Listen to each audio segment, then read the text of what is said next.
hanggang saan naabot ang pagmamahal ng isang tao sa kanyang kasintahan. Iyong gagawin ba ang lahat? Mailayo lang ito sa kapahamakan? O kailangang isakripisyo ang buhay nito para wag nang magdusa pa? Dito sa bayan ng Villaluz, nakatira si Mia. Maganda, mabait at matulungin sa kapwa. Wala siyang sinasayang na sandali at kaagad siyang sumasaklolo sa lahat ng kanyang mga nais na tulungan. Ito ang dahilan kung bakit siya tinaguriang ang diwata ng Villaluz sa kabila ng pagiging tao niya. Ito din ang dahilan kung bakit labis siyang nagustuhan ng binatang anak ni Aling Soledad na isang kilalang negosyante sa bayan. Palaging nag-uusap sina Aling Soledad at Kael tungkol kay Mia na siyang napupusuan ng binata. Kael, anak, tulala ka na naman. May problema ka ba? Alalang-alala si Nanay Sol sa nakapangalumbabang si Kael na wari bang may malalim na iniisip. Hindi ko lang po maiwasang mabighani pang lalo kay Mia, Inay. Lalo na kapag nakikita ko siyang ngumingiti at tumutulong sa iba.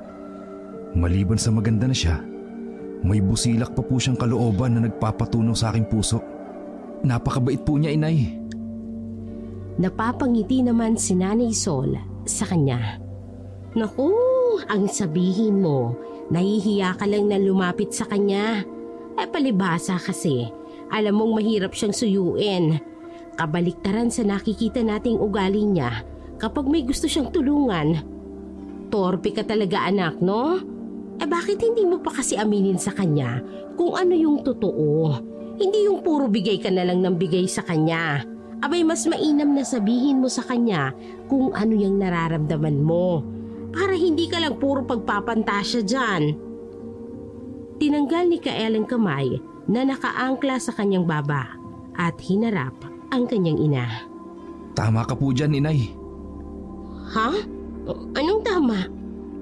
Kung tamaan ka kaya sa akin? Nanay Sol naman, oh. Masyado ka talaga sa akin. Kung magpanggap na lang po kaya akong may sakit para mapalapit kay Mia, ano po sa tingin niyo, Inay? Bahagyang nagulat ang kanyang ina. Umarko ang kaliwang kilay ng Nanay Sol niya sa hinging suwestyon ng binata sa ginang.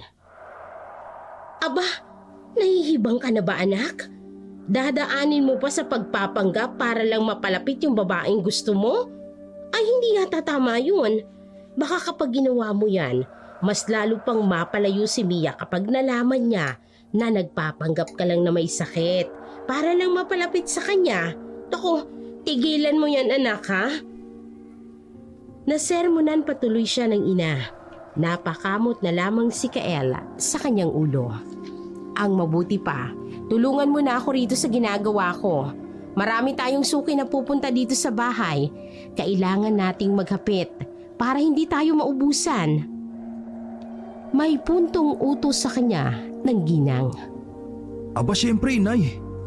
Pasarap ng pasarap ang tinda niyong kakanin habang tumatagal, eh.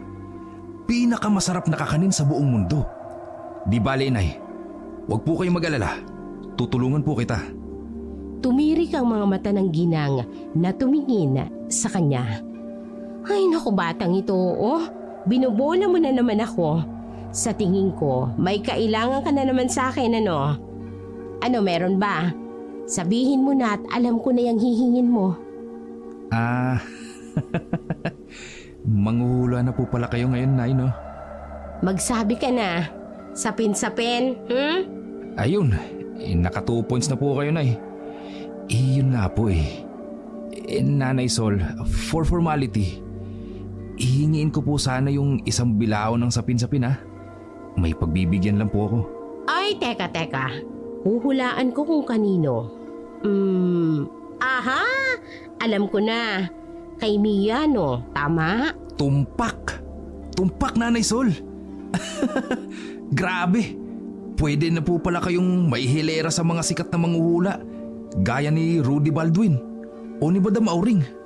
Ay, sabi ko na nga ba. O siya, sige. Ikaw ang bahala, Kael. Maraming salamat po talaga, Inay.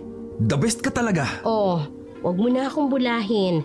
Baka kung saan pa mapunta to at magdalawang bilao pang mahingi mo. Mahigpit na hinadgan na lamang ng binata ang napakasuportado niyang ina.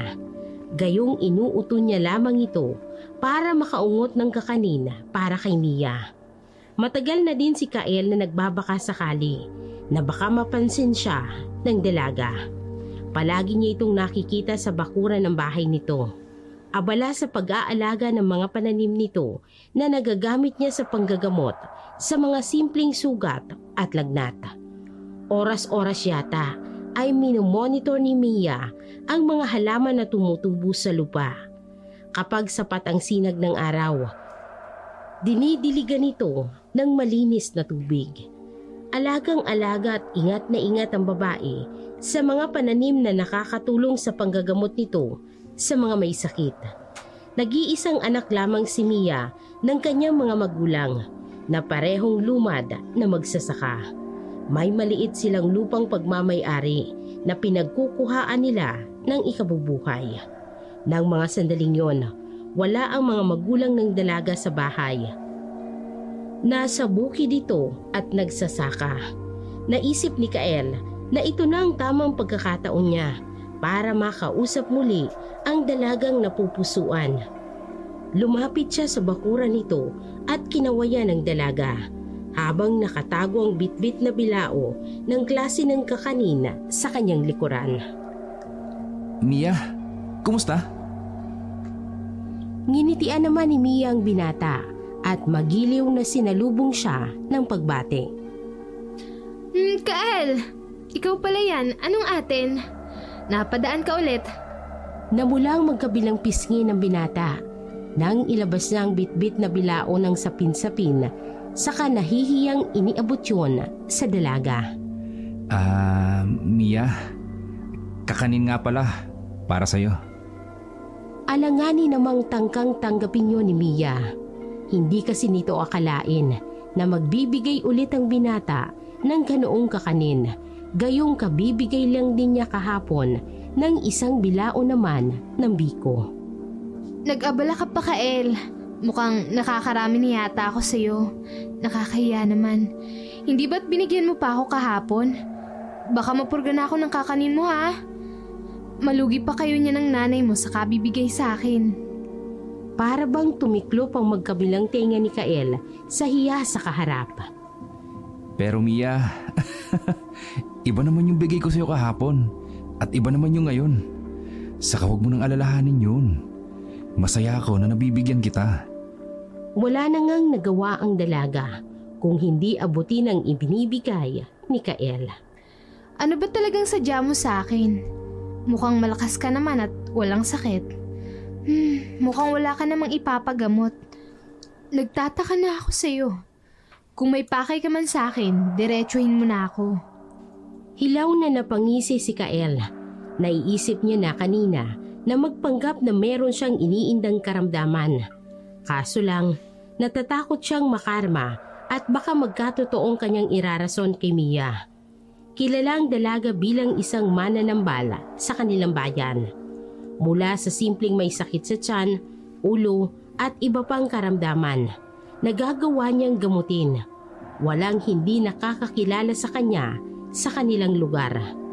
Kinagigiliwan ng mga matatanda at hinahangaan naman ng mga kagaya niyang kabataan. Kaya naman imbes na magsinungaling, mas pinili ni Kael na magsabi ng totoo. Inipon niya muna sa kanyang baga ang hangin.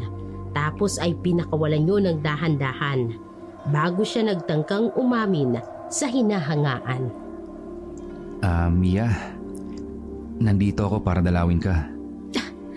Dalawin? Wala naman akong sakit, ah.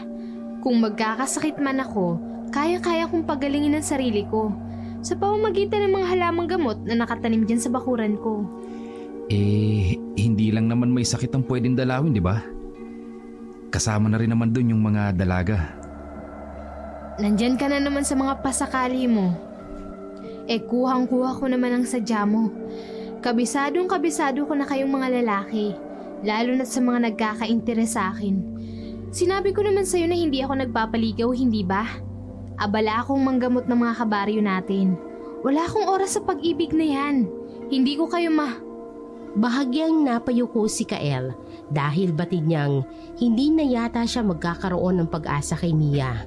Wala na rin itong interes na may pumupormang lalaki rito dahil sa maraming may karamdaman ang inaasikaso nito. Subalit hindi pa rin nawawala ng pag-asa ang binata. Iginiit niya sa dalaga ang nararamdaman at ang paghingi nito ng permiso na manligaw. Mia naman, bigyan mo naman ako ng pagkakataon na ligawan ka. Wala naman akong nakikitang masama sa ginagawa ko sa'yo. Manliligaw lang ako. Saka isa pa, kaya ko ring maghintay kahit matagal pa. Pasensyoso akong tao, Mia. Hindi ko naman hinihiling na agad-agad sagutin mo ako. Hibang ka na, Kael.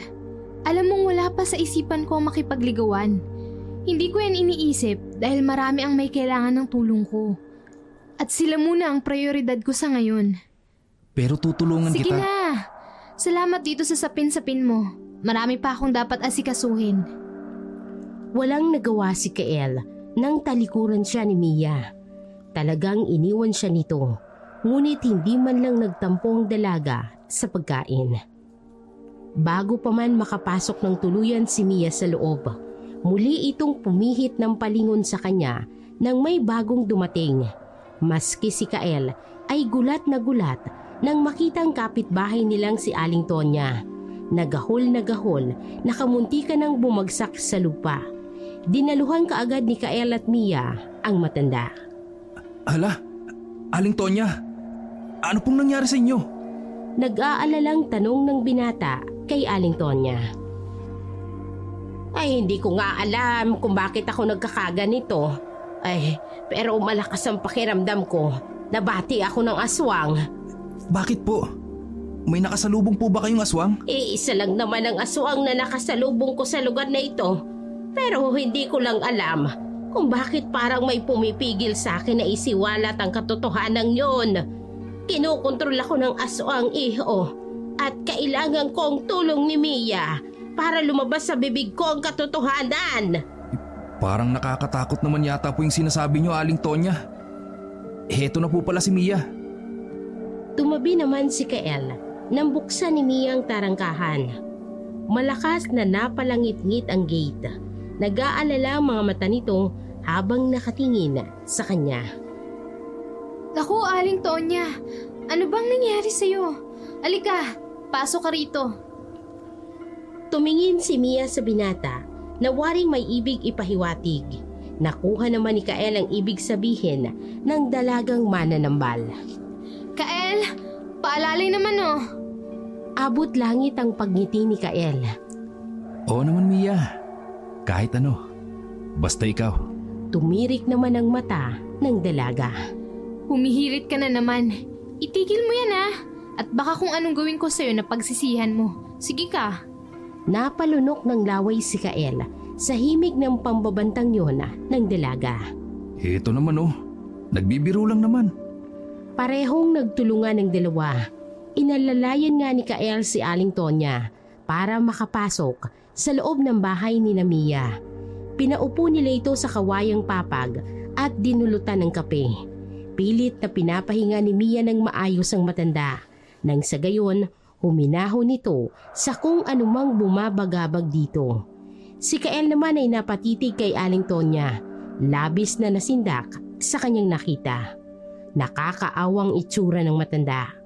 Ang mata nito, ilong at tenga ay masaganang dinadaluyan ng dugong may halo pa ng nana.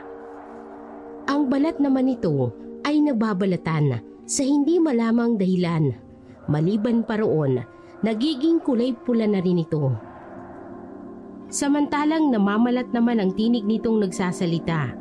Ang labi ay namamaga, kasing itim ng gabi na parang natuyot at nasunog na. Ang buhok ay nagsisipaglagasan, samantalang maputla naman ang itsura nito na dinaramdam ng kakaibang sakit. Ang ngipin pa ng ginang ay tila ba matatanggal na dahil namamaga ang paligid ng gilagid at nangingitim na. Napapailing na lamang ang dalagang mananambal habang sinusuri ang kalagayan ni Aling Tonya. Aling Tonya, may kinain ka bang ipinagbabawal ng aswang? Base kasi sa pagtatawas na ginawa ko, hindi ka naman magkakasakit ng ganyan kung wala kang ninakaw na pagkaing pagmamay-ari ng aswang. Kailangan ko lang makasigurado kung nakakain ka ng pagkain ng aswang. Ano bang ibig mong sabihin, Iha? Baka lang kako, may nakain kang hindi pinagkakaloob ng kapitbahay nating aswang. Kung meron man dito. Obserba ng dalaga. Natahimik si Aling Tonya. Saglit na nag-isip at saka nanlaki ang mga mata. Doon ito napagtanto ang lahat ng pagkakapahayag ni Mia tungkol sa aswang. Hindi malaman ni Mia kung magsasalita ba o hindi. Ang alam lang ni Aling Tonya, may sumagi sa isipan nito na labis na nakapagpasindak dito. Si Kael na kanina pa nakikinig ay nais na magtanong, ngunit dahil mukhang wala namang balak magsalita ang dalawang babae, ay hindi na lang din siya nangulit pa. Paano, Aling Tonya? Nakilala mo bang nilalang na bumati sa'yo? Basta ang nabuong porma ng patak ng kandila sa planggana ay hugis babae. May anyong aswang at galit na galit. Tuloy-tuloy ang patak ng kulay pulang kandila sa maligamgam na tubig sa kalawanging lalagyan. Kitang-kita sa mukha ng matanda ang pagkasindak sa malinaw na pagkakabuo ng kandilang pula na natuyo sa tubig sa may palanggana. Nakikilala ko siya, Mia. Pero hindi ko magawang sabihin sa'yo. Baka pwedeng ako na lang ang gumawa ng pag-aalay para gumaling ako. Ayokong mamatay. Ayoko ring maratay. Ayoko ng ganitong pakiramdam, Iha. Tulungan mo ko. Tulungan mo ko. Hinawakan ni Mia ang matanda sa balikat nito. Huminto ito sa pag-iyak at tumingin dito ng diretso. Hindi naman mangyayari yon, Aling Tonya. Ang aswang na nakaalitan mo ay hindi pumapatay ng patalikod. Bagkus nararamdaman niya ang mga bagay na yan sa'yo dahil nagpapahiwatig na siya ng pagyanggaw mula sa ninakaw mong pagkain. Naiintindihan ko, Mia. Hindi ko naman kasi maiwasang matakam sa prutas na yun eh. Patawarin nawa ako ng aswang sa ginawa ko. Sumuway ako. Basta kung may nagawa ka man na hindi dapat, ay ihingi mo na yan ng tawad para gumaling ka na. Malumanay na payo ni Mia kay Aling Tonya. Gagawin ko kaagad kung yan ang payo mo sa akin. Matapos malapatan ng lunas, ay kaagad nang umalis si Aling Tonya. Naiwan naman si Kael at Mia na nakatanaw na lamang sa kawawang matanda. Hindi mawaglit sa kanyang isipan ang pinag-usapan ng dalawang babae kanina. Napatingin tuloy siya kay Mia na seryosong nakatanaw pa rin sa matanda. Napaka-inosente talaga ng itsura nito. Wala sa itsura ng isang mahusay na manggagamot sa kanilang baryo. Mia, sa tingin mo, sino kaya ang aswang dito sa lugar natin? Umiling lang si Mia nang walang maisip na ideya kung sinong pwedeng paghinalaan. Hindi ko alam, Kael, at ayokong malaman. Baka alam mo. Hindi mo lang talaga masabi sa akin. Di ba nga, yung ginagawa mo kaninang pagtatawas? Tinaliman siya ng tingin ng dalaga. Mangungulit ka o pauuwin kita? Emunestra ni Kael ang daliri at pakunwaring isiniper nito upang tikom ang pasaway niyang bibig. Hindi na ako mangungulit. Mabuti. Araw-araw ay ganoon na talagang routine ni Mia at Kael. Nagkakasama man sila ay hindi naman binibigyan ni Mia ng pagkakataon si Kael na manligaw. Para sa dalagang mananambal, mas mahalaga ang mga bagay na alam nitong makakatulong sa mga magulang.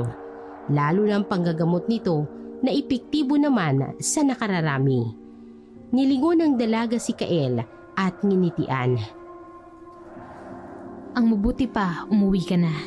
Baka kailangan na ng nanay mo ng tulong sa tindahan niyo.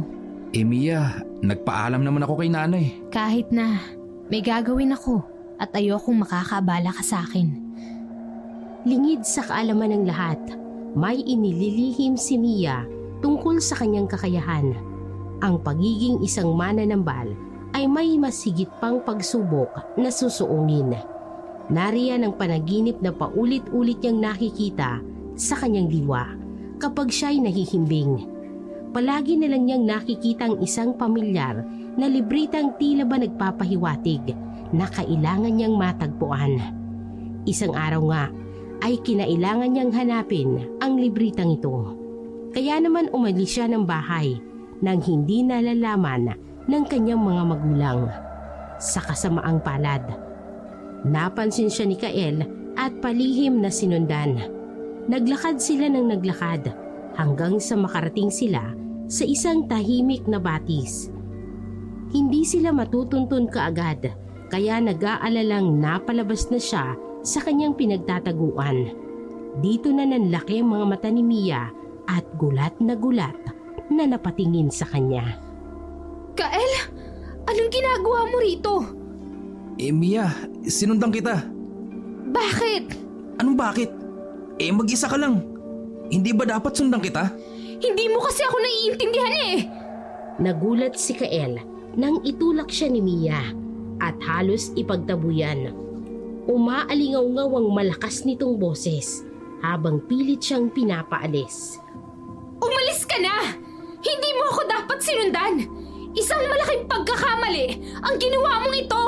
Alam mo Mia, minsan naiinis na rin ako sa'yo eh. Matagal na tayong magkaibigan, pero panay pa rin ang paglilihim mo sa akin. Ano ba talagang problema mo? Minsan naman nagpapakita ka ng motibo kaya nadadala ako.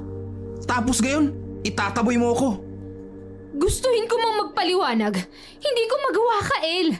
Sana naman respetuhin mo ang pagnanais kong mapag-isa dito sa lugar na to. Bilang isang mananambal, may mga bagay akong kailangan gawin para mapangalagaan ang kakayahan ko. Kaya kitang panoorin nang hindi ka dinidistorbo. Hindi nga sabi ako papayag eh! Sabihin mo nga kung bakit. May katagpo ka rito, no? May iba ka bang nagugustuhan? Sabihin mo! Ayokong makita mong nagbabagong anyo ako bilang aswang! Tila bombang sumabog sa pandinig ni Kael ang sinabing yun ni Mia. Hindi siya makapaniwala. Ang babaeng matagal niya nang tinatangi ay isa palang aswang. At marahil, ito ang aswang na bumati din kay Aling Tonya. Kaya hindi niya inapurang babae na humingi ng tawad. Dahil habang tinatawas niya ang ginang, ay mukhang tinatanggal na nito ang bati na inilagay niya sa katawan nito. Gayunpaman, pinili niyang maging kalmado at nginitian pa si Mia. Mia, ano naman ngayon kung isa kang aswang?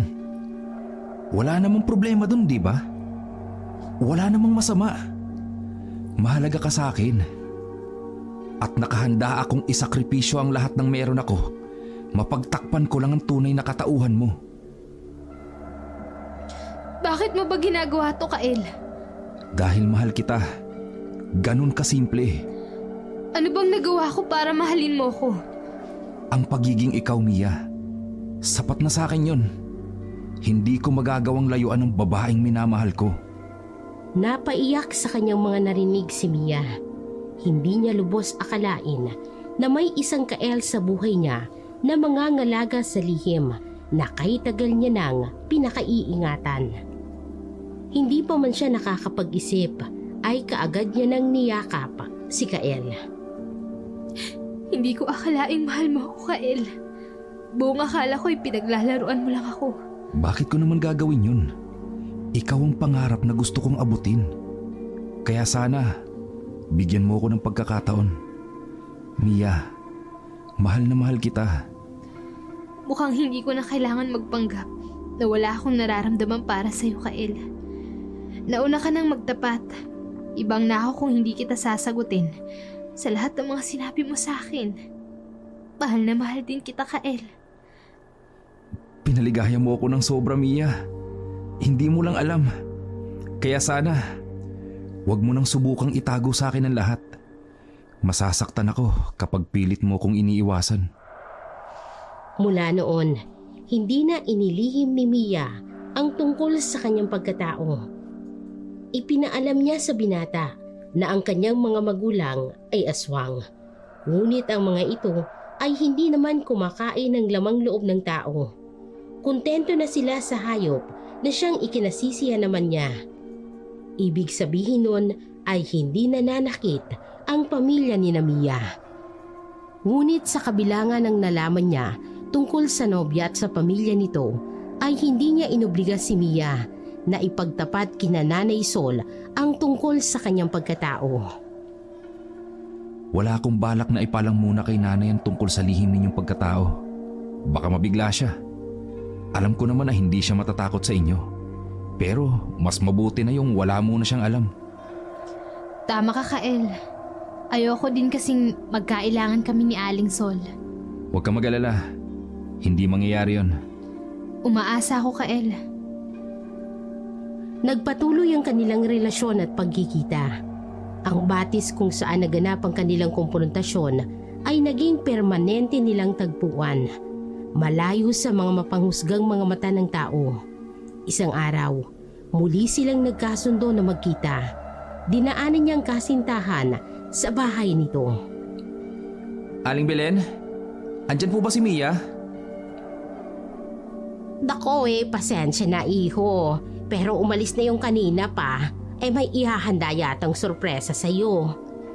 Ano na naman kayong binabalak ng babaeng yun? Kanina maagang nagluto si Mia. Pagsasaluhan nyo daw.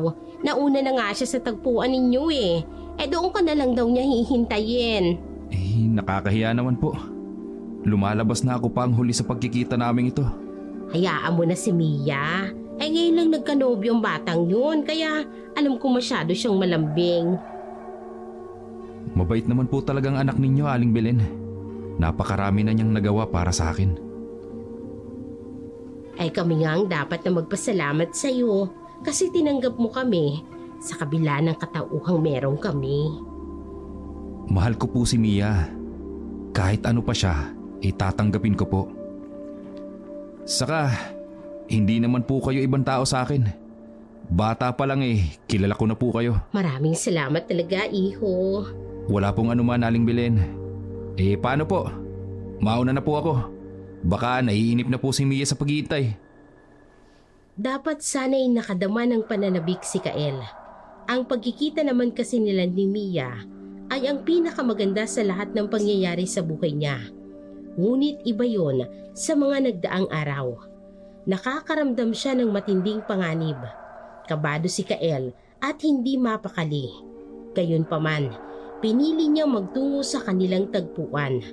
Hindi niya lang inaasahan na may maaabutan siyang hindi kaaya-aya. Umiiyak at nakahandusay sa batuhan si Mia. Hubot-hubad at kinubabawan ng tatlong hindi nakikilalang kalalakihan. Pakiusap! Itigil niyo na to! Hindi! Bakit naman namin gagawin yon? Ha? Ikaw na ang grasya na dumating sa amin! Gunti namin ito sa ginawa mo sa tiyahin namin. Gagamot-gamot ka pa, pero ikaw din naman ang umaswang sa kanya. Wala akong alam sa sinasabi niyo! Pakiusap! Tumahimik ka! Sinampal ng isa sa mga lalaki si Mia, kaya sumabog sa labis na galit si Kael. At kaagad na hinugot ang hindi maihiwalay na itak sa kanyang tagiliran. Naisip niyang sugurin ang mga ito, ngunit napaatras siya nang makitang armadong mga ito. Nakita na siya ni Mia, ngunit halos nagmamakaawang babae sa pamamagitan ng mga tingin sa kanya na ang ibig sabihin ay huwag siyang lalapit dahil hindi niya kaya ang mga ito. Nanginginig sa pagpipigil ng emosyon si Kael hanggang sa matapos ang mga hayop sa pagpapasasa sa katawan ng kanyang nobya. Kita niyang umalis sa mga ito na tila ba walang anumang nangyari at iniwan pang kasintahan niyang lupaypay at tulala. Galit niyang pinagsisipa ang mga halaman at nagwala. Sino kayong pangahas na nakialam sa nobya ko?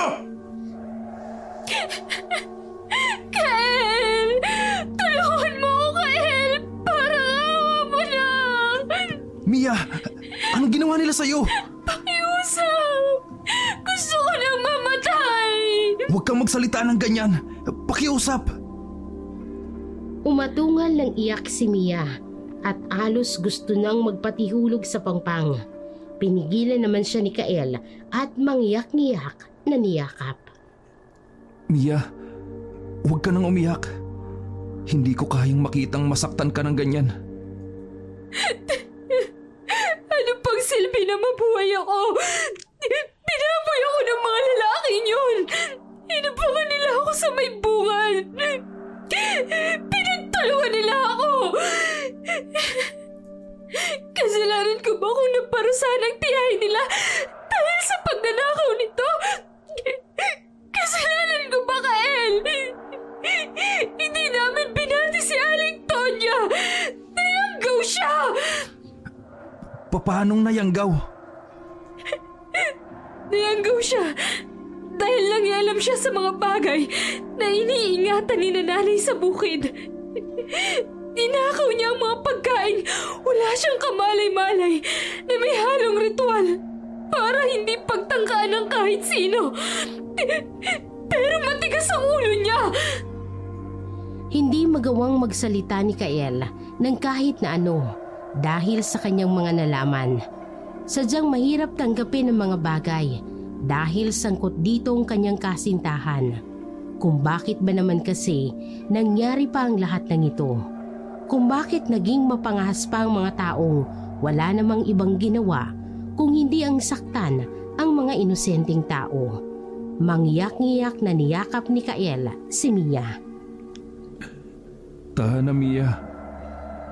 Kung sana lang kaya kong ibsan ang mabibigat na nararamdaman mo, gagawin ko. Hindi ko kayang makita kang nahihirapan. Hayaan mo na lang kasi ako. Ayoko na! Sobrang hirap na ako! Kalimutan na natin ang mga bagay na ito. Pakiusap. Hindi ko alam kung mabubuo pa ba ako pagkatapos nito. Nakakasawa na! Hinayaan na lamang ni Kael na umiyak muna ang babae hanggang sa mahimasmasan. Nang sa tingin niya ay kumalma na si Mia, sakalang niya inaya na umuwi ng babae. Nagpatianod naman ito at humakbang, kaya hindi na siya nag-aksaya ng panahon at kaagad na inuwi sa kanila ang dalaga. Dumating sila kaagad sa bahay, pero papasok pa lang silang dalawa, kaagad na pinalis ni Mia ang luha sa kanyang mga mata pagkuway humarap kay Kael. Ano man ang nangyari sa akin ngayong araw, sana manatili na lang na sikreto. Ayoko na may iba pang makaalam dahil hindi ko kakayanin kung sakali mong makaabot sa aking mga magulang ang balita. Pero Mia, kailangan magbayad ng mga hayop na yun sa ginawa nila. Para ano? Para husgahan ako? Hindi naman sa ganun ang gusto kong ipaintindi sa'yo. Pero doon din naman mapupunta ang lahat, hindi ba? Oras na malaman ni nanay at tatay ang nangyari sa akin. Hindi sila makakatulog ng maayos, Kael. Alam mo kung anong tunay namin pagkatao. Huwag mong hayaang maging kriminal ang mga magulang ko dahil lang sa akin. Huminga ng malalim si Kael. May punto si Mia sa mga sinabi nito. Buti pa ang babae. Inabuso na nga ay pinoprotektahan pa din ng sariling pamilya. Pero papaano naman ito? Tila ba nabasa ni Mia ang nasa isip ni Kael dahil bahagyang ngumiti ang dalaga. Huwag mo kong alalahanin, Kael. Kaya ko ang sarili ko. Alam kong magagawa kong kalimutan ang masalimuot na pangyayaring ito sa buhay ko. Salamat naman kung ganun. Ako din, umaasa na lalakasan mo ang loob mo. Mahal kita, Mia. Gagawin ko ang lahat para sa'yo. Yun ang naging huli nilang pag-uusap ni Mia. Ang buong akala niya ay maayos lang ang kalagayan ng dalaga. Nakikita niya itong tahimik na nanggagamot, nakikipag-usap sa mga kababayan nila, ngunit kapag napapatingin sa kanya ay agara namang inililihis ang tingin. Hindi tuloy alam ni Kael kung anong naging pagkakasala niya dahil nagising na lamang siya isang araw na nagkakagulo ng mga tao sa katapat nilang tahanan. May naglulupasay at humahagulgol na tila ba namatayan. Bumalikwas ng bangon si Kael ng araw na yon at tinanong ang kanyang ina na nakadungaw sa bintana kung ano ang nangyari. Inay, ano po nangyari? Anak, nanggaling dito ang inay Belen ni Mia. Ipinapaalam niya sa atin na pumanaw na raw ang anak niya.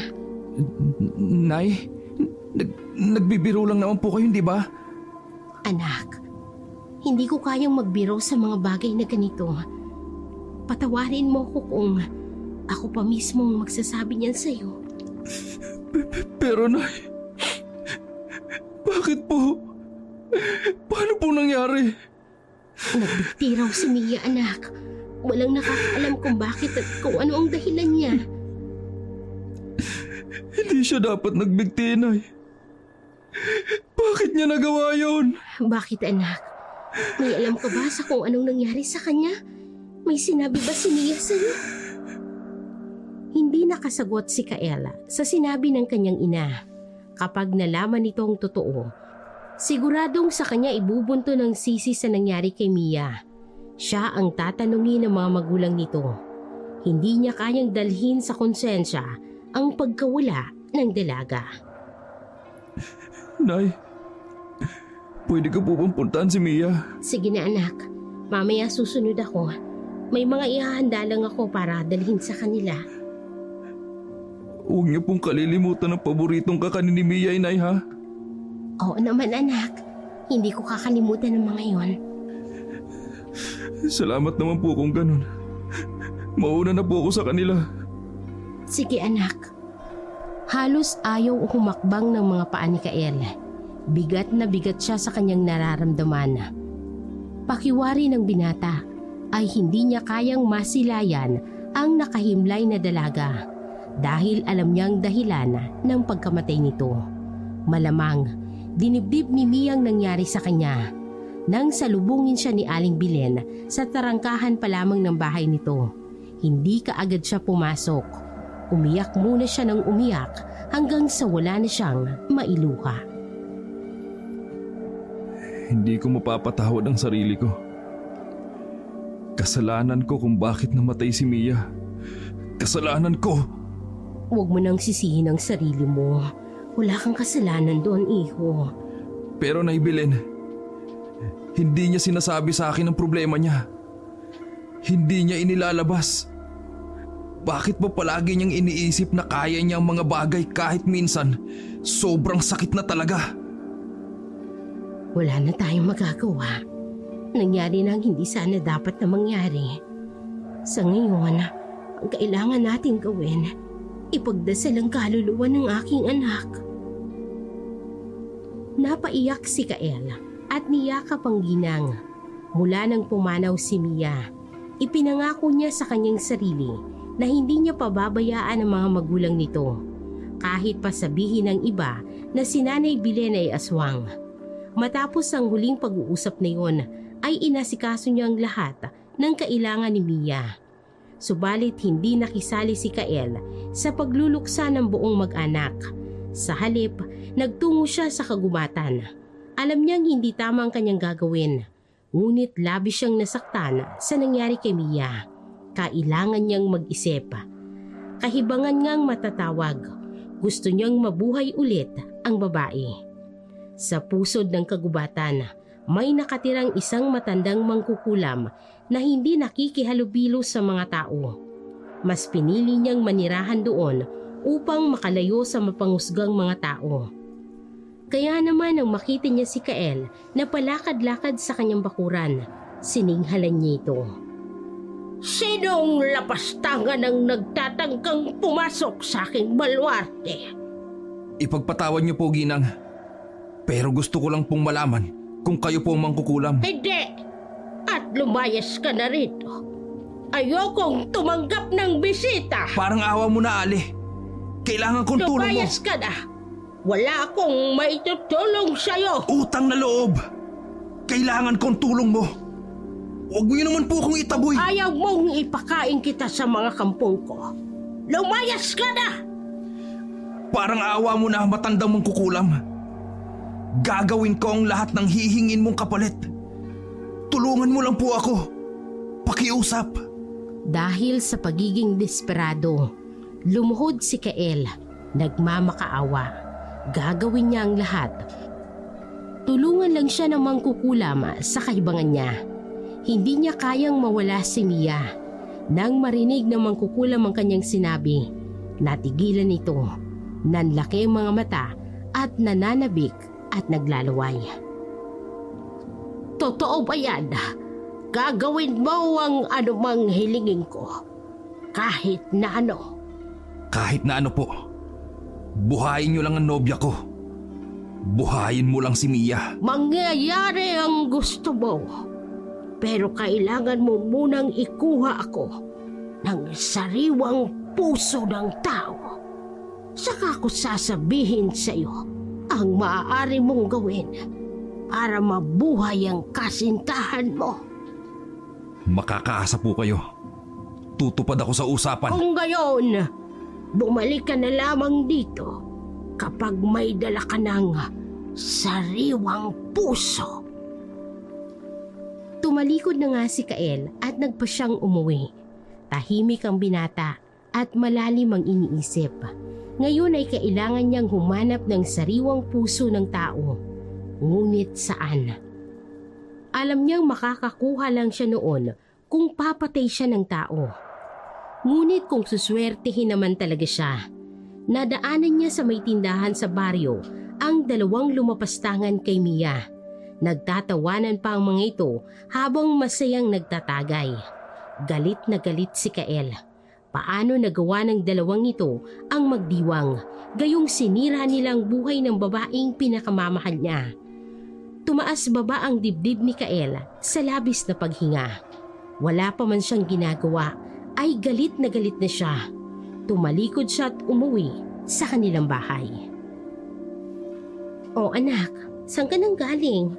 Hindi ka daw nagtagal kinabilin." Nagpahangin lang po ako, inay. Gusto ko lang po makalanghap ng sariwang hangin. Naiintindihan kita, anak. Dadalhin ko ang palakol, inay. Mangunguha ako ng kahoy. Mabuti pa nga nang may panggatong tayo. Walang sali-salitang dinampot ni Kael ang palakol sa may likod bahay at kaagad na naglakad palabas. Ni hindi na siya nagpaalam sa kanyang ina. Pagdating niya sa tindahan, naroon pa ang dalawang tampalasan. Tawa pa din ito ng tawa at panay ang laklak na animoy wala nang bukas. Sige, inom pa! Mauna ka ng tumagay. Paubos na! Baliw ka ba? Dagdagan na natin yan. Hangal! Wala na akong pera! Nagdagis ang bagang ni Kael at walang prenong naglakad. Ngunit nang makita niyang patayo ng mga ito ay kaagad siyang nanatili sa isang tabi. Ni hindi siya napansin ng dalawang lapastangan nang lagpasan siya nito sa kalsada. Kaagad niyang sinundan ng dalawa. Kumakabog ang kanyang dibdib nang makitang papunta sa kakahuyan ng dalawa. Ibig sabihin ay pagkakataon niya na. Hindi na siya nag-aksaya ng panahon. Sana naman kaya tayong makakahanap ng magandang babaeng pagdidiskitahan natin.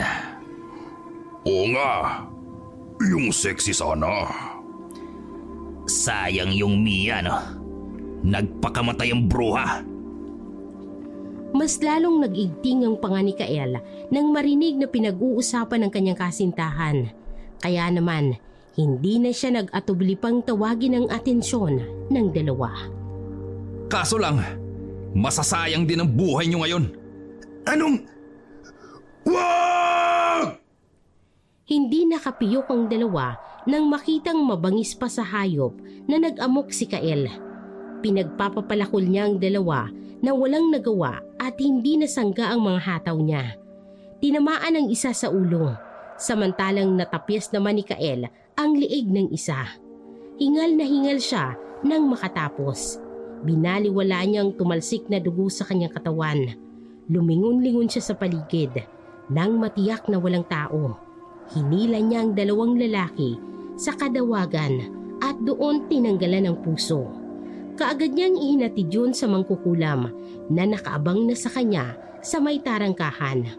Walang pagsidla ng tuwa ng mangkukulam nang matanggap na ang sariwang puso na pinakaaasam nito.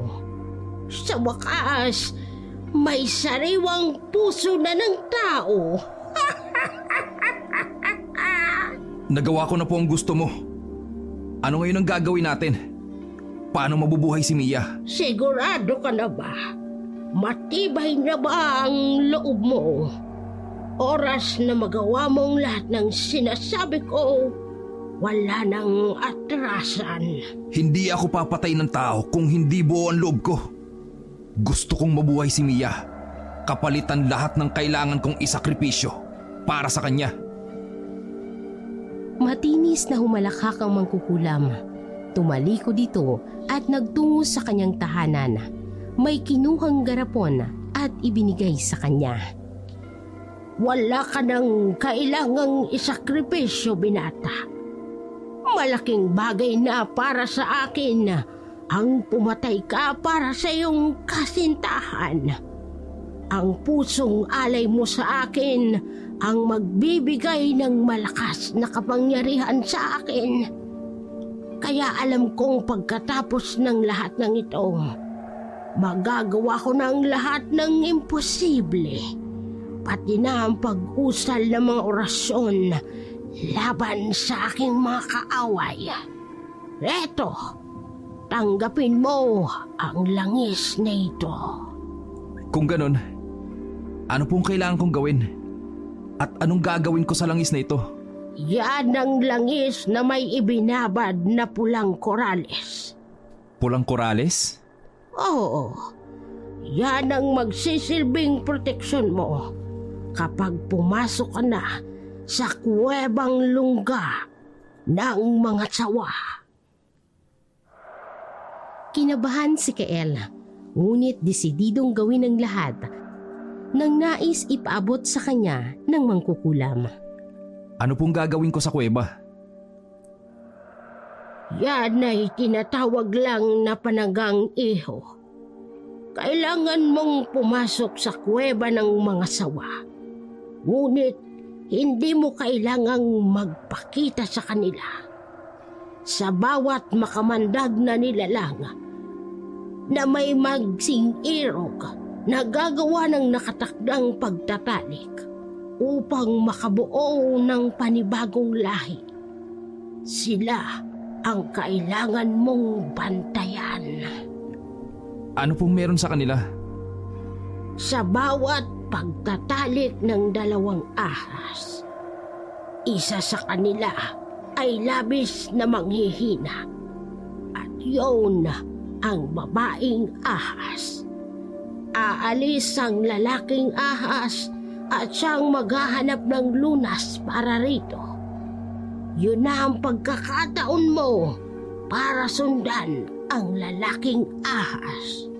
Bakit ko po siya susundan?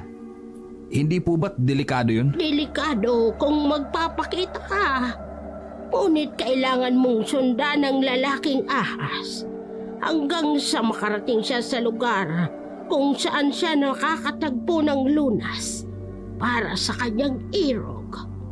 Babantayan mo kung aling punong kahoy ang tutuklawin niya at tatandaan ito. Hintayin mong umalis ang sawa. Saka mo pagmasdan ng puno. Yon ang maaari mong kuhaan ng ugat para buhayin na ang patay. Nanlamig ang buong katawan ni Kael dahil sa sinabi sa kanya ng mangkukulam. Sadyang mahiwaga nga ang paraang ginagawa ng mga sawa para gamutin ang kanilang mga kauri. Gayon, kung itong natatanging lunas para sa sakit ng kamatayan, susuungin niyang panganib, maibalik lamang ang buhay ng babaeng kanyang minamahal. Kung ganun, kailangan kong gawin ito kaagad, Ale. Ayoko nang magtagal pa si Mia mula sa pagkakalugmok sa kawalan. Sandali. kailangan mo munang kunin ang katawan ni Mia. Itago mo siya sa kuwebang inihanda mo para sa kanya. Ilalagak mo doon ang kanyang bangkay hanggang sa makuha mo ang lunas. Kailangan ko rin siyang usalan ng ritual nang sa ganoon ay hindi siya tuluyang mabulok kagaya ng ibang bangkay. Tumango si Kael, nanginginig sa pagkasabik na kanyang nararamdaman. Hindi alam kung alin ang unang gagawin. Nang ibigay ng mangkukulam ang kanyang basbas, ay humayo na siya kaagad nang umuwi. Pagdating sa bahay, nadatnan niya ang kanyang nanay Sol na naghahanda na. Anak, bakit ngayon ka lang umuwi? May inaasikaso lang po ako, Inay. Bakit po kayo nakabihis? Hindi mo ba alam, anak? Ngayon ang libing ng kasintahan mo. Hindi na siya nagawang ipaimbalsa mo pa ng mga magulang niya dahil may sinusunod silang pamahiin. Ganon po ba? Ano bang nangyayari sa'yo? Huwag mong sabihin na habang inililibing ang kasintahan mo, aalis ka na naman.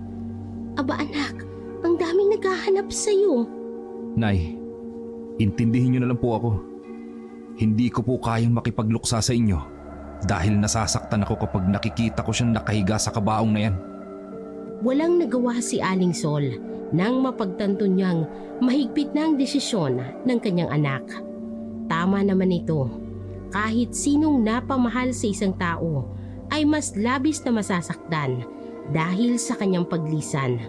Nang magpaalam na nga ang kanyang anak na muling umalis ay hindi niya na ito pinigilan pa. Naiintindihan niya si Kael. Alam niyang naghahanap lang ito ng pagkakataon na maging malinaw sa kanyang anak ang lahat ng nangyari. Wala na si Mia at hindi na ito kailanman babalik pa. Sana'y magawa mong tanggapin ang maluwag sa loob mong nangyari, anak. Alam ko magpapalipas ka lang ng oras. Sana maging maayos din ang lahat, ha? Huwag po kayong mag-alala, Inay. Uwi rin po ako mamaya. Aasahan kita, anak. Umalis na nga si Kael, pero hindi siya lumayo. Habang inililibing ang kanyang kasintahan, ay nakamatsyag lang siya sa paligid.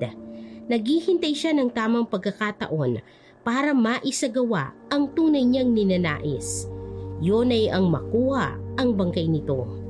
Nang makita niyang isa-isa nang nagsialisan ang mga nakipaglibing, ay kinuha niya na ang bonnet at isinaklob sa kanyang ulo. Kampante siya na walang makakakilala sa kanya. Kaya naman nagmadali siya sa paglapit sa puntod nang makita niyang wala ng tao. Ang kanina'y kalilibing lang, sinimulan niya ng kubkubin. Matagumpay niyang nagawa ang lahat ng kanyang binabalak.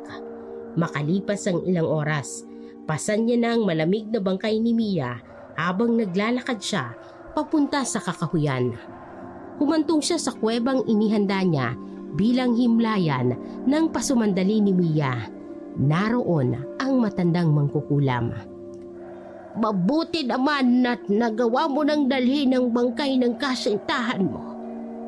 Ihiga mo siya sa altar na ginawa ko para sa kanya at humayo ka na sa aking ikalawang utos.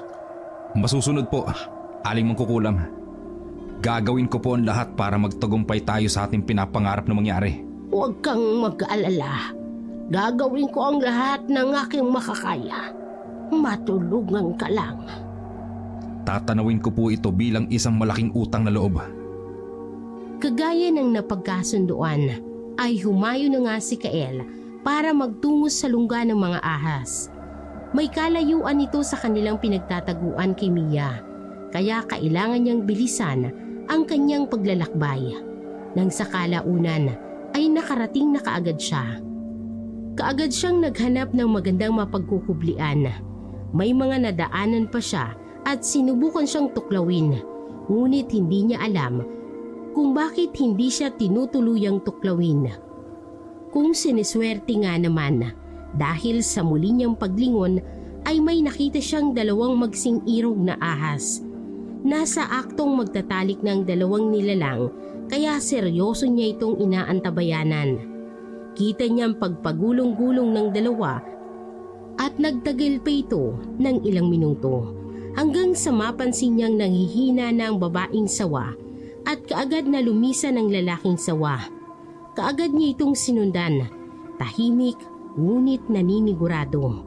Kailangan niyang makita kung anong klaseng puno ang lalapitan nito para gawing lunas. Naglakad siya ng naglakad hanggang sa kalaunan. Makarating sila sa isang batis. Tahimik at walang ibang maririnig maliban sa malakas na lagaslas ng tubig. Nakita niyang gumapang ang sawa papunta sa isang mahaba, ngunit kakaibang klase ng puno. Nang lapitan niya ito, nasaksihan niya kung paano tuklawin ng sawa ang malaking puno at lumisan. Marahil ay pabalik na sa kanyang kalahi. Nang wala na ang sawa, ay kaagad namang nilapitan ni Kael ang puno at kinubkob. Kinuha niya ang ugat nito at dinala sa mangkukulam. Magaling!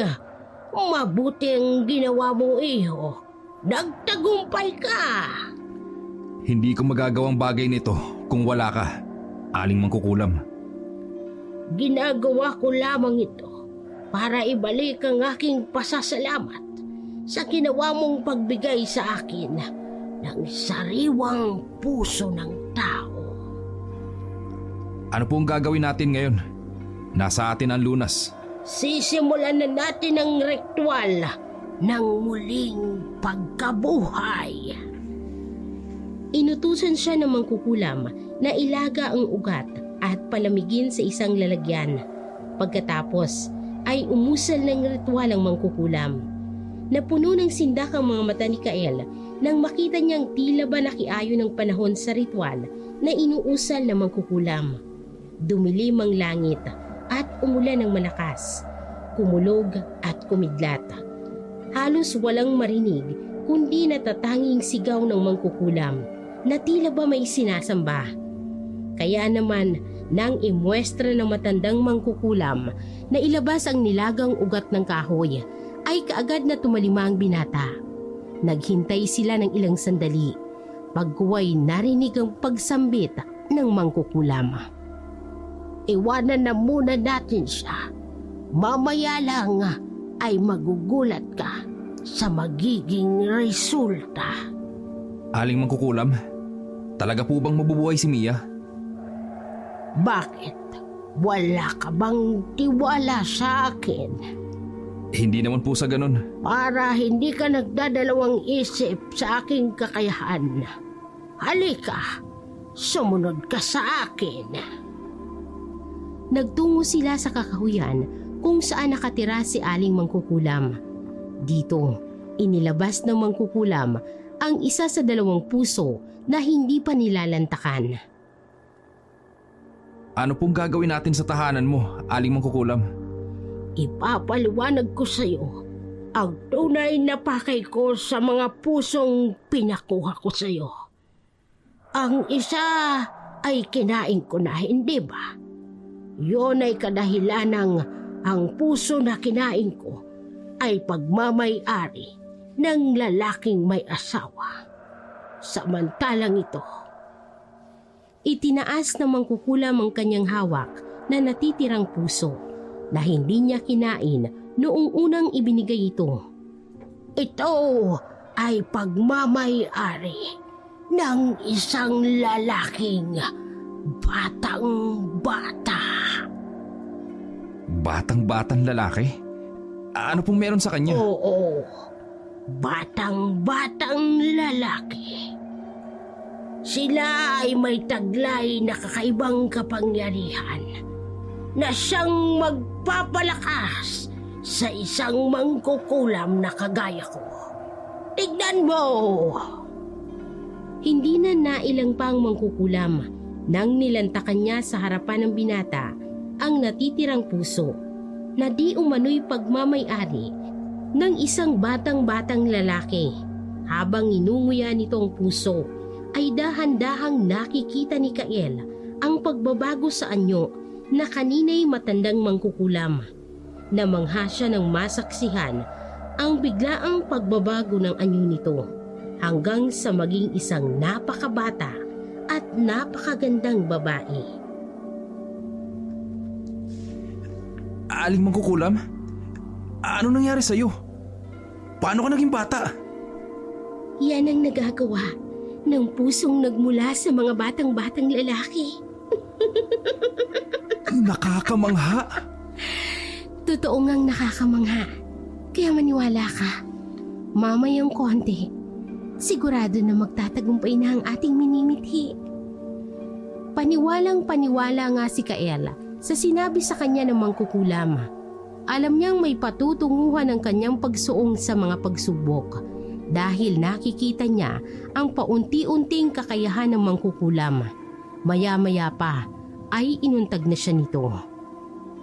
Oras na para dalawin mo ang iyong kasintahan sa kinaroroonan niya ngayon. Talaga po? Pwede ko na siyang puntahan? Oo naman. Kailangan mo nang dalawin ang iyong kasintahan. At malamang, naghihintay na siya sa iyo. Nakakapanabik ang pangyayaring to. Hindi ko akalaing mangyayari na ang aking pinapangarap. Bakit hindi mo siya puntahan sa ngayon? Nang sa gayon, makita mo ang kasiyahang binabanggit mo.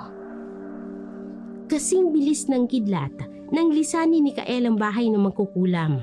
Kaagad siyang nagtungo sa kuweba kung saan nakahimlay si Mia. Nang makarating siya roon, ay labis-labis ang kaba sa kanyang puso. Nariyang umuusbong ang pag-asa na sana'y naghihintay na sa kanya si Mia at yayakapin siya ng mahigpit.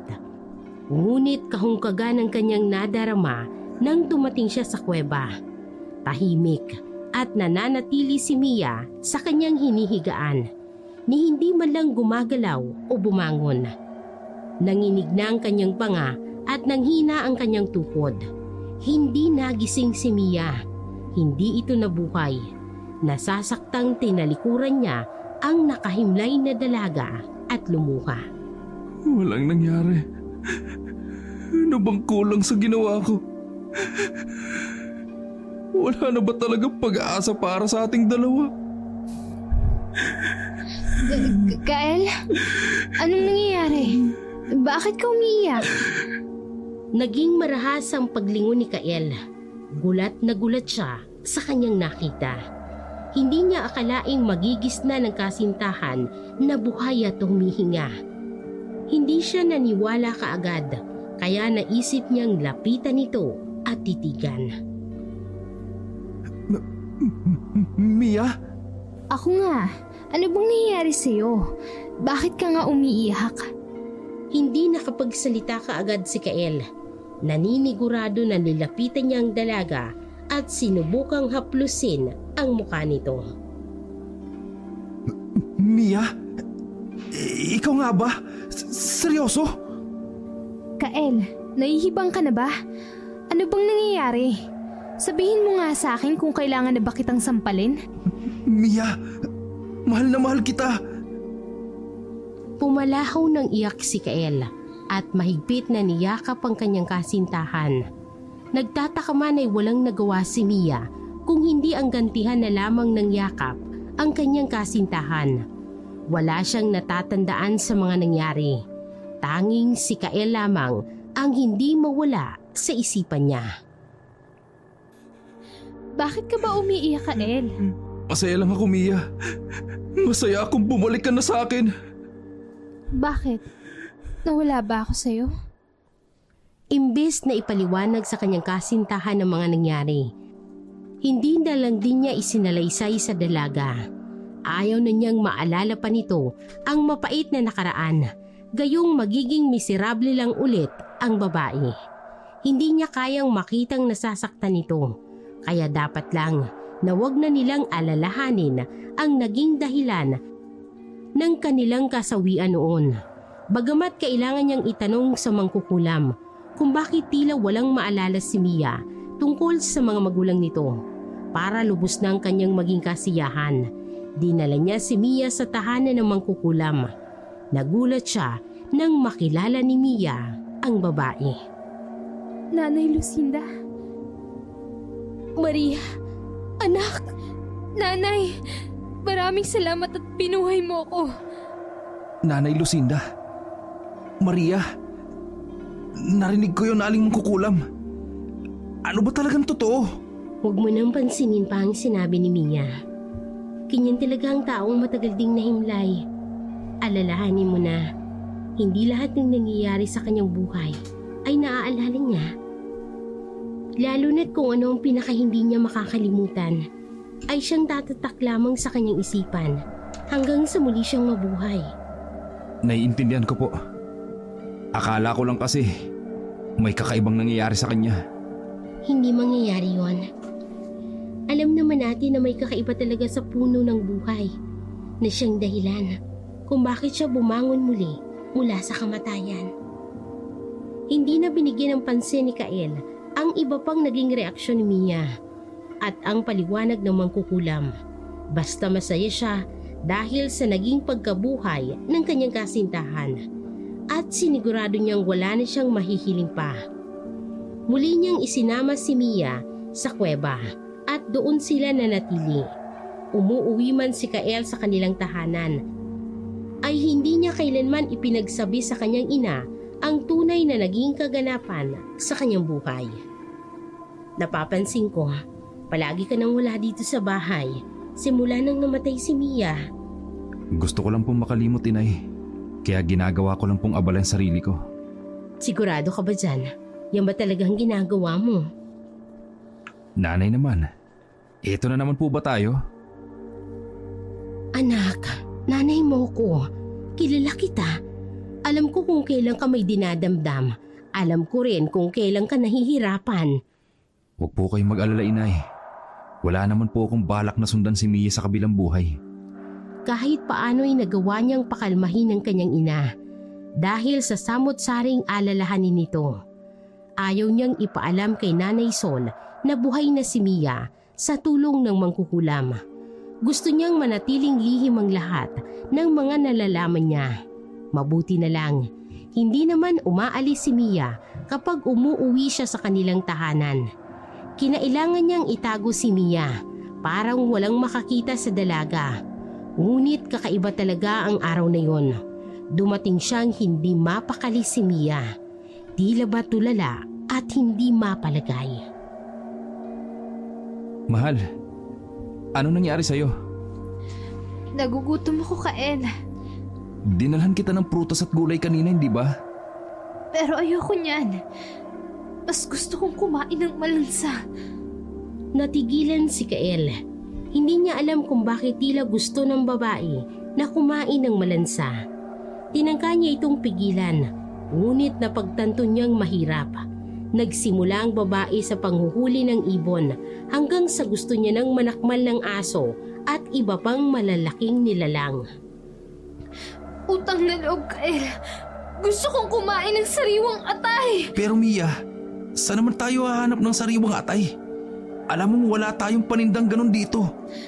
Manghihina ako kapag hindi ako nakakain ng sariwang atay. Maawa ka, Kael. Mas lalong nabaghan si Kael.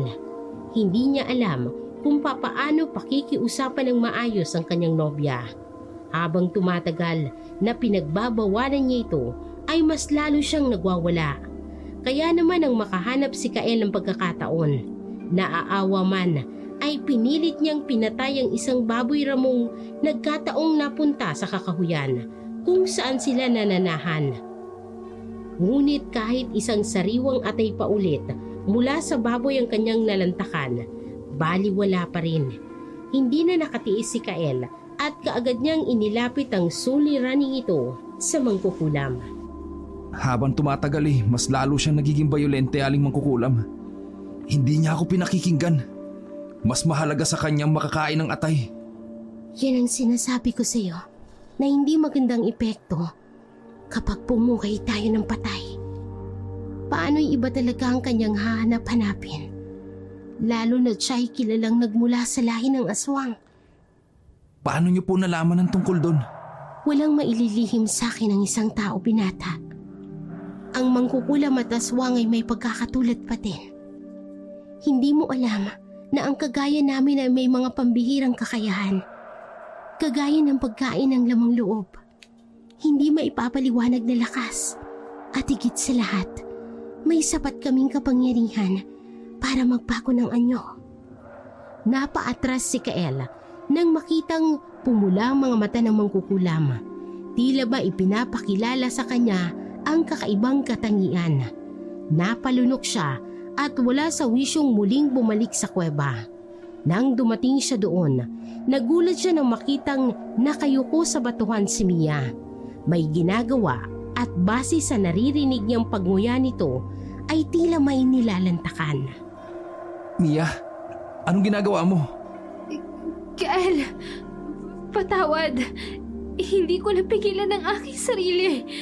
Habang mas binibigyan mo ako ng sariwang lamang loob, mas lalo akong ginaganahang manlantak. Pakiramdam ko, mababaliw ako sa labis na pagkatakam. Hindi ko na kaya, Kael. Bakit ka ba nagkakaganyan, Mia? Wala naman akong ibang pinangarap kundi ang makasama ka lang. May isang alaalang sumasagi sa aking isipan, Kael. Wala na ako sa mundong ito, pero narito ulit ako. Alam mo ba kung gaano ko kinasusukluman ang pangyayari ito? Wala namang nangyari sa'yo.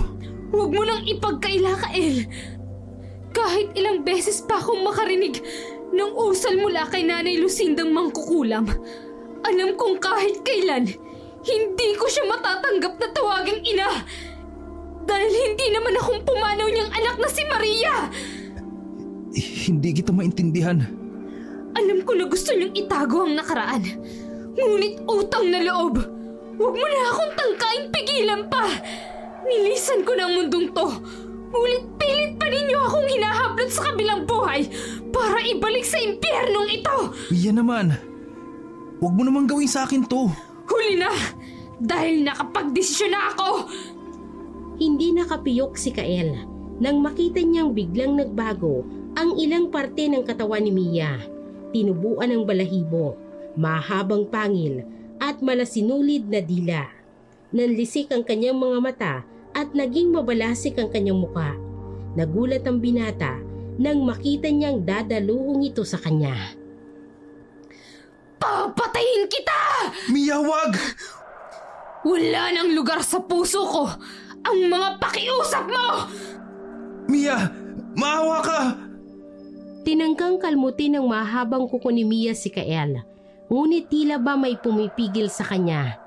Saka naman na pagtanto ni Kael na bumulwak na at nagwawala sa pagkulo ang langis na may ibinabad na pulang korales. Mukhang ito man ay nagwawala dahil sa ginagawang pag-atake sana ni Mia. Anong nangyayari? Mia, huwag mo akong sasaktan. Mahal kita. Hindi kita mahal! Ayoko sa taong dinadaya ang mahal nila! Paano naman kita dinaya? Ginusto ko ng sumakabilang buhay, pero pilit mo akong pinababalik rito! Ginusto ko yun dahil pangarap kong magsimula tayo ulit. Pero parang hindi mo ikinatuwa ang ginawa ko. Sumugal ako at nagsakripisyo, Mia. Pero bakit ganito? Hindi mo na ako mapipigilan pa! Walang anumang lumundag ang babae at nagpalipat-lipat sa bawat puno at maninipis na sanga hanggang sa kusa nang naglaho si Mia.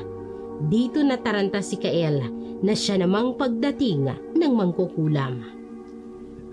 Aling mangkukulam, dumating ng kinatatakutan natin. Alam ko, hindi na nagawa pang kontrolin ni Mia ang sarili niya sa pagkahayop sa lamang loob. Kalaunan, tutumbukin niya ang baryo ninyo at doon maghahasik ng lakim. Diyos ko, ano pong gagawin ko? Mukhang pinalala ko pang sitwasyon. Huwag kang mag-alala. Ako ay tunay ngang isang mangkukulam. Ngunit hindi naman ako nananakit ng inosenteng tao.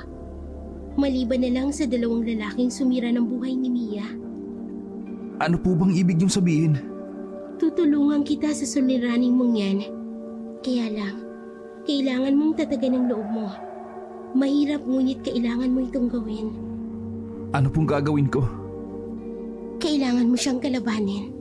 Kailangan mo siyang patayin. Pero hindi ko siya kayang saktan. Alam mo yan. Pero yun na lamang ang natatanging paraan para mapigilan natin siya sa masamang balak niya. Kapag hindi mo siya inunahan, Paniguradong ikaw ang sasaktan niya. Pero huwag kang mag-alala. Nasa likod mo lang ako. Napalunok ng laway si Kael base sa kaseryosohang nakikita niya sa mga mata nito. Mukhang hindi niya magugustuhan ang gagawin nitong klase ng pagtulong sa kanya. Humayo ka na muna. Kailangan nating matiyak na wala pa siyang nasasaktan. Ni isa man sa inyong mga kababayan. Hanggat kaya ko siyang pigilan, gagawin ko. Umaasa ako na kaya mong gawin. Aalis na po ako. Umuwi nga si Kael sa kanilang tahanan. Nasanay na din ang kanyang ina dahil regular naman siyang umuuwi sa kanilang bahay. Kahit pa itinatago niya si Mia.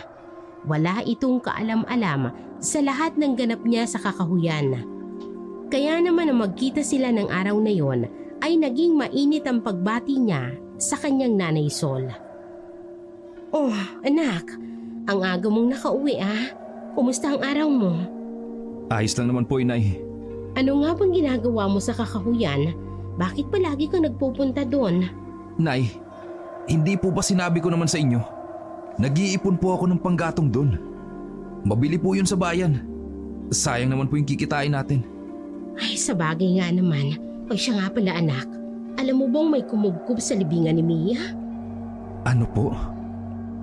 Paano niyo po nalaman yun? Nagpunta kahapon ng sepulturero sa bahay ni Belen. Ipinapaalam kung anong nangyari. Hindi kaagad nakasagot si Kael sa sinambit ng kanyang ina. Muli niyang naalalang dahilan kung bakit kinailangan niyang umuwi ng maaga. Si Mia, pinapangambahan niyang makita ng mga kababayan nila sa baryo. Nay, kailangan ko pong umalis. Kadarating mo lang aalis ka na agad. Kailangan ko po kasi. O sige anak, papayagan kita. Malaki ka na. Umaasa ako na alam mo na ang lahat ng ginagawa mo. Muling umalis si Kael at nagtungo sa bayan. Bumili siya ng bawang at asin at nagtungo siya sa kanyang kaibigang mangingisda. Nanghingi siya ng buntot pagi. Hindi naman siya nabigo. Bago muling bumalik sa kanilang baryo, dumaan siya sa simbahan at pinabasbasa ng mga dalang pangontra laban sa aswang. Handa na siyang umuwi sa bahay nila. Nay, matulog po kayo na maaga ha? Abay, lagi naman ako natutulog ng maaga. Bakit pa anak? Gusto ko lang po na maaga naman po kayong magpahinga paminsan-minsan. Palagi na lang po kasi kayong abala. Ikaw din naman anak. Nay, sakali po bang mabuhay ulit si tatay, tapos muling bumalik po sa atin, tatanggapin niyo pa po ba siya? Oo naman. Bakit hindi? Pero paano naman po kung naging masama siya sa pangalawa niyang buhay? Ano pong gagawin natin? Wala na tayong mapagpipilian kung hindi ang pigilan siya anak. Kaysa naman makapanakit siya ng iba, hindi ba? Mas mabuti nang nakilala natin siya dahil sa taglay niyang kabutihan at hindi dahil sa kasamaang pinapakita niya. Ay, bakit mo ba naisip sabihin sa akin yan? Wala naman po, Inay. Naisip ko lang talaga pong itanong. Pagkasabi nun, ay inihanda na ni Kael ang mga binili niyang pangontra sa bayan.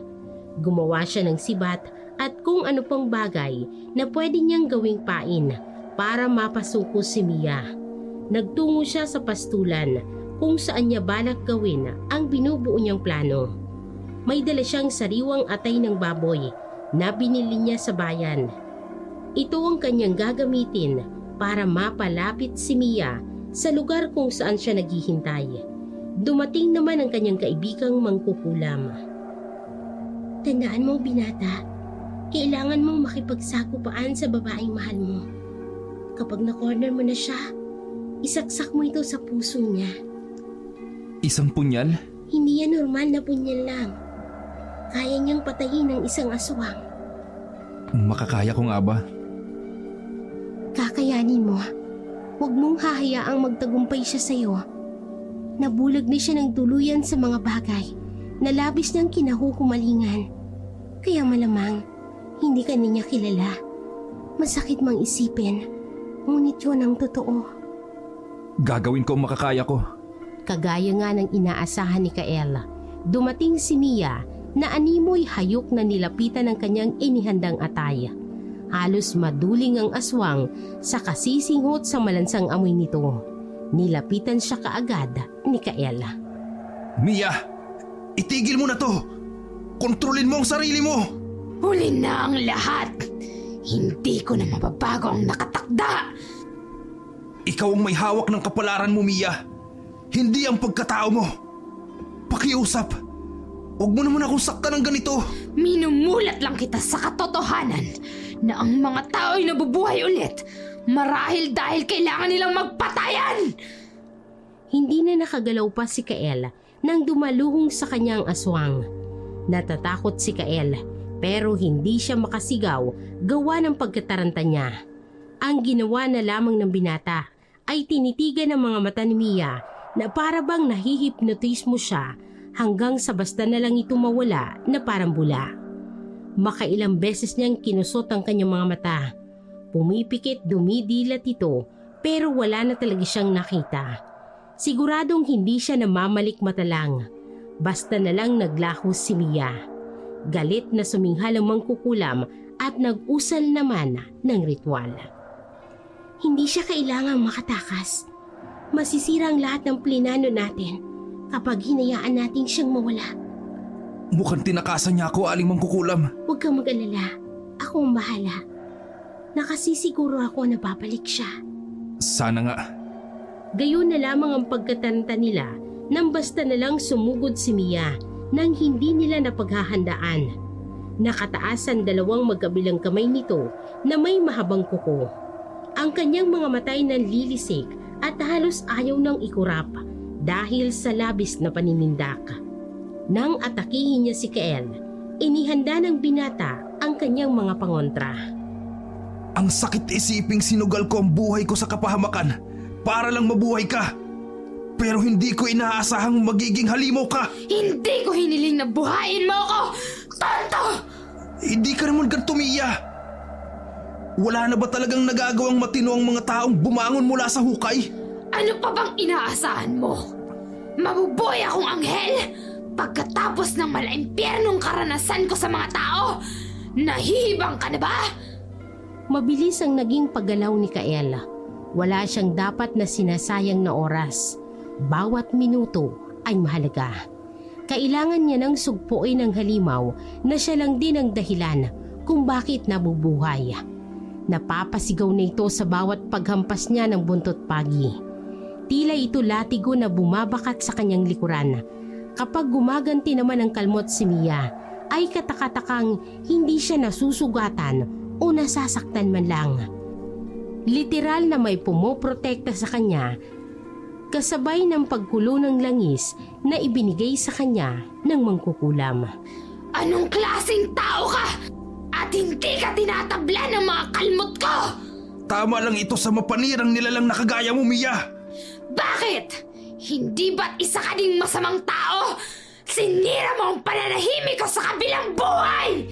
Ito ang dahilan kung bakit ko ginagawa ito ngayon. Gusto kong bumawi sa mga pagkakamaling nagawa ko.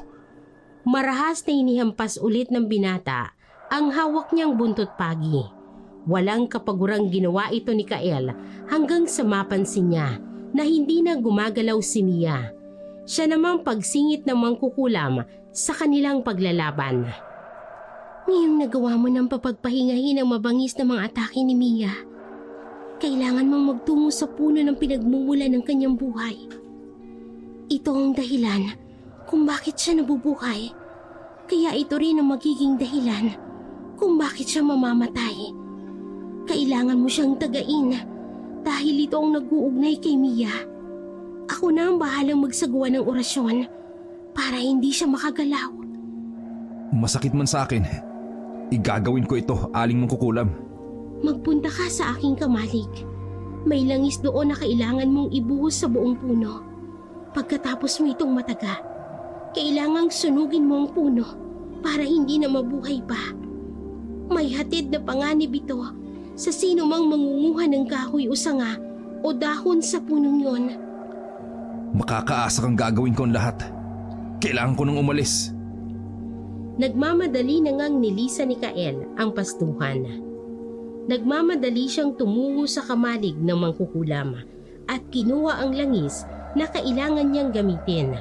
Nang makuha niya ito, ay pinasan niya din ang palakol at umalis na. Patakbo siyang pumunta sa masukal na kakahuyan hanggang sa magawa niyang marating ang kinatitirikan ng puno. Walang pagod na hinataw niya ng palakol hanggang sa magtagumpay siyang mapatumbang puno at binuhusan ng langis. Kaagad itong sinilaban pagkatapos. Napaatras siya sa lakas ng naglalagablab na apoy mula sa puno. Pinagmasdan ng dahan-dahan itong pagkatugpok hanggang sa maging isa na lamang itong hamak na abo. Humagulgol ng iyak si Kael. Alam niyang yun ang magiging katapusan ng buhay ni Mia.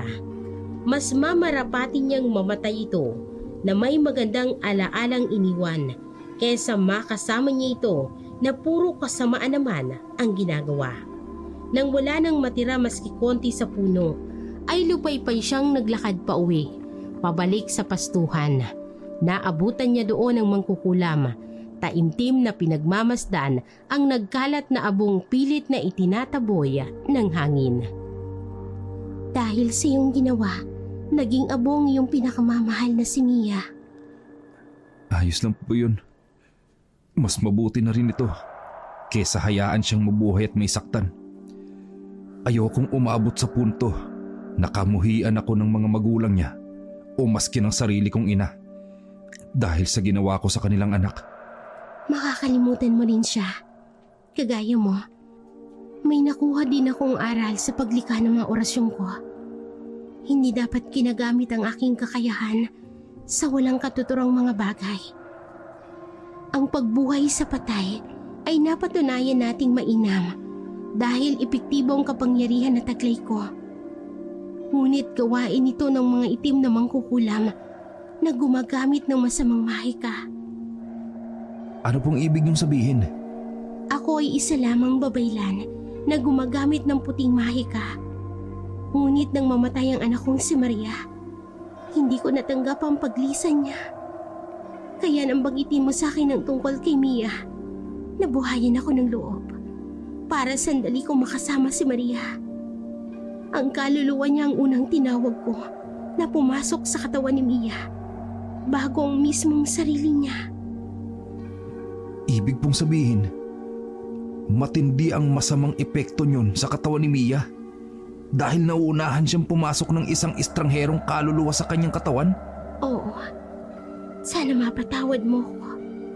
Nangulila lang ako ng sobra sa anak ko. Kaya ako siya sinamo. Naiintindihan kita, aling mangkukulam. Pareho lang tayong nawalan at nangulila. Wala naman akong karapatang ipagdamot sa iyo ang pangyayaring yun dahil ikaw naman ang nagturo sa akin kung paano buhayin ang patay. Na siyang iiwasan na nating gawin mula ngayon. Lagi nating tatandaan na may Diyos tayong nakatakdang gabay para sa ating tadhana. Huwag na natin itong pangunahan. Mula noon, nagbago na si Kael at ang mangkukulam. Naging mabuting mananambal siya na naging kahalili ng nasirang si Mia. Si Kael naman ay hindi na kailanman hinangad na mabuhay muli ang kanyang kasintahan. Sapat na sa kanya na makasama ito at mahalin sa maikling sandali ng kanyang buhay.